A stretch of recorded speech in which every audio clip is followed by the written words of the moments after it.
पंडियारो शहर की लुकमान कॉलोनी के रहवासियों पारा इलाके में गंदो पानी निकाल न थियण खिलाफ एहतजाजी मुजाहिरो कियो वियो। उन मौके ते अनवर मल्ला, अब्बास मंगरियो ऐं ॿियनि चयो त लुकमान कॉलोनी ऐं मच्छर मार्केट वारे इलाके में ड्रेनेज जो निज़ाम तबाह थी वियो आहे। घिटिन ऐं गलियुनि में गंदो पानी बीहण सबबि घरनि अंदरि बदबू ऐं डेंगी बीमारी पैदा थी रही आहे। उन्हनि अख़्तियारनि खां मुतालबो कयो त ड्रेनेज जे निज़ाम खे बहितर करे मूदी मर्ज़नि खां बचायो वञे। सिंधु दरिया में मुसलसल चाड़ खां पोइ सगियूं जे कचे वारे इलाइक़नि में बोद जो पानी दाख़िल थी वियो। यूसी अब्दुल करीम जे ॻोठनि जो हिक ॿिए सां ज़मीनी राब्तो ख़त्म थी वियो। तयार थियल हज़ारे एकड़ ज़मीन पानी हेठि अची वियो। तालको सोबो देरो जी यूसी भोंबटपुर ॻोठ अब्दुर्रहमान कलोड़ो समेत केतिरा ई ॻोठ पाणी जे भर चढ़ी विया।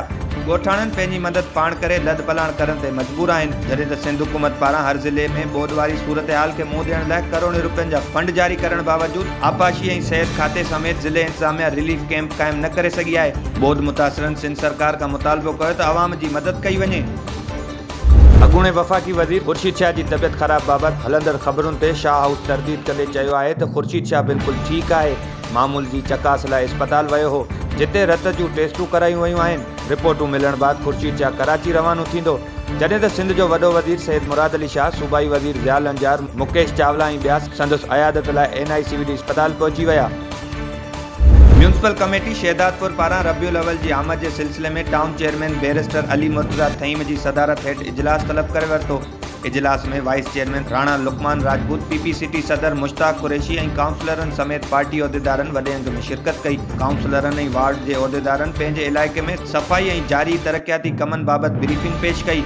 उन मौके ते टाउन चेयरमैन अली मुर्तज़ा थईम काउंसलरनि खे हिदायत जारी कई त सफ़ाई अमले जी रोज़ानी हाज़िरी रिपोर्ट पेश कई वञे। सैनेटरी अमले के लाज़मी तौर अलर्ट रहणो पवंदो। बरसात समेत मज़हबी मौक़नि ते शहरनि खे बहितर सहूलियत ॾियण लाइ भरपूर ताउन कयो वञे।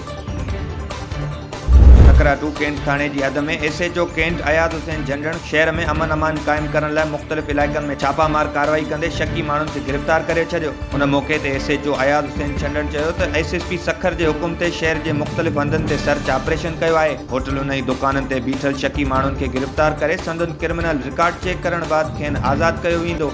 बदअमनी वारी सूरत हाल जे ख़ात्मे लाइ पुलिस पंहिंजी ज़िम्मेवारी अदा करे रही आहे।